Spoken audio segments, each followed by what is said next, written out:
personal development consultant. I'm interested in seeing people go through life happily. And this is something that I started not through training, but through a passion.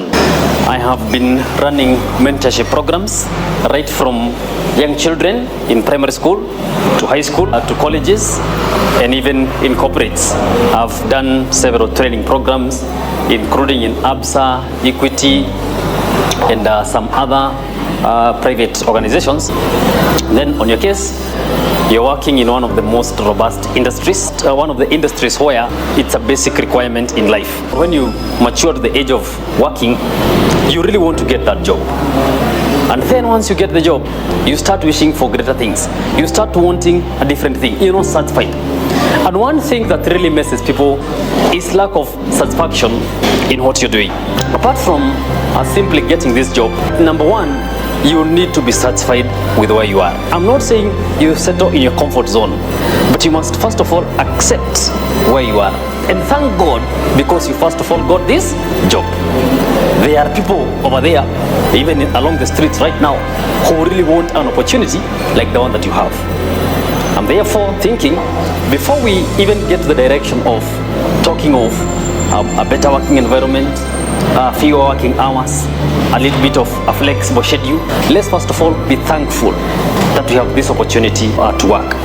Secondly, upon accepting that, I know in this industry, it is very demanding. It calls for a lot of sacrifice, including waking up very early in the morning, going home tired, serving people the whole day, dealing with angry people. You know, we are told that a hungry man is an angry man.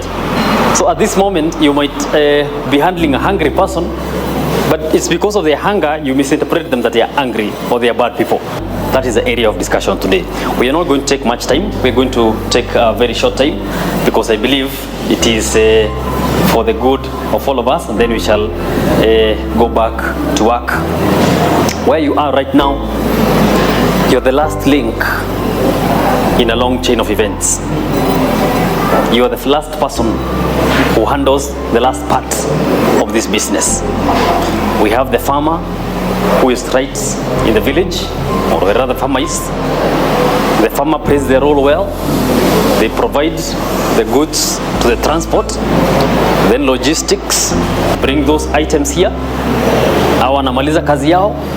Then the storeman takes over, takes to the kitchen. People in the kitchen do their business. And the person who is at the last part of the chain is you. It means that before it gets to you, everybody else has played their role. If you fail, you will be letting everybody else down. Therefore, you are expected to deliver to the best of your ability. At the same time, you are carrying the face of this particular business. The way you present yourself, the way you handle yourself, the way you walk, the way you talk, even the way you dress determines a lot as far as this business is concerned. You're the person who will determine whether the customer will come back or will never come back. You are the person who will determine whether that customer is going to tip you or not. So I'm thinking sometimes we just have to understand these people. They are the persons who have employed us, and it is their money that is paying us. So every time a customer comes, we need to handle them the best way we can. We know we are told that the customer is always right. Sometimes it's not the case, but you just let them be. Don't let this customer make you feel bad the whole day. You spend the whole day feeling unhappy because of one person. After all, if you're serving 100 customers in a day and one customer messes the day and 96 of the customers are good, I think you can go ahead and remain a happy person and you feel satisfied having served your purpose. Just yesterday, I walked into a restaurant. I was accompanied by someone, and as this lady was serving us, the person commented and said, "Now watu huku, they are never happy, they never smile." I have never observed that because I'm a frequent customer in that restaurant, but now I've started observing that.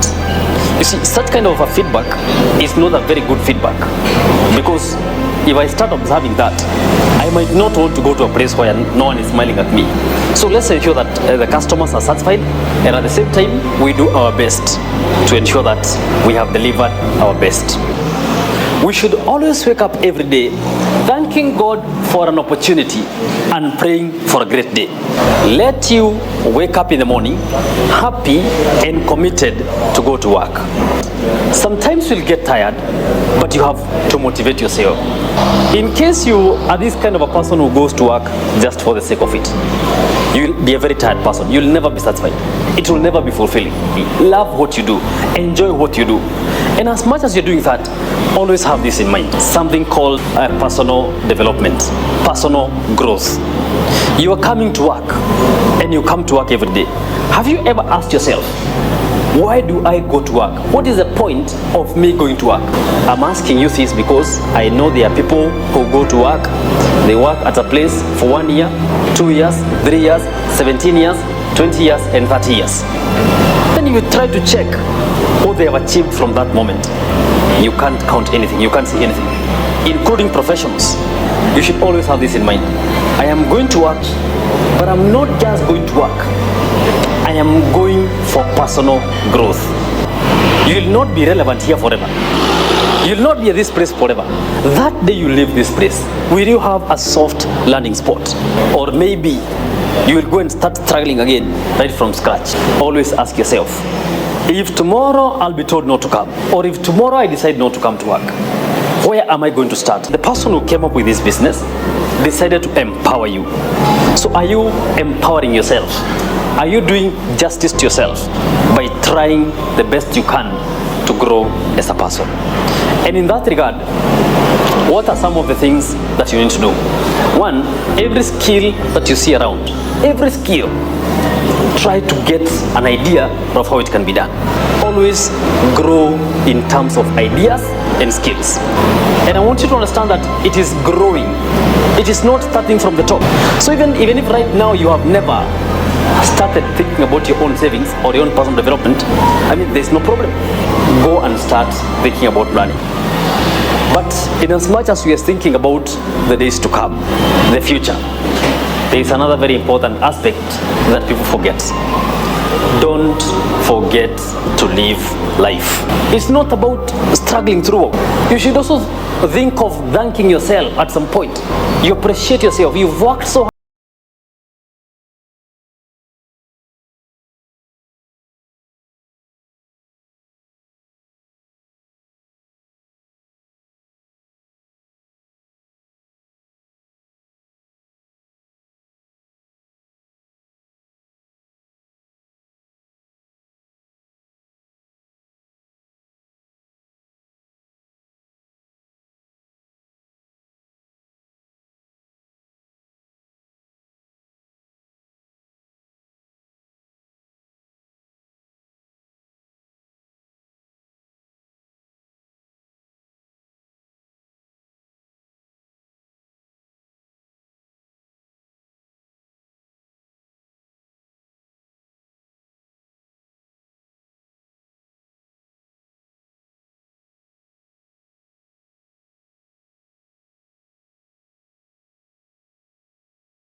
And you have a return ticket to Mombasa.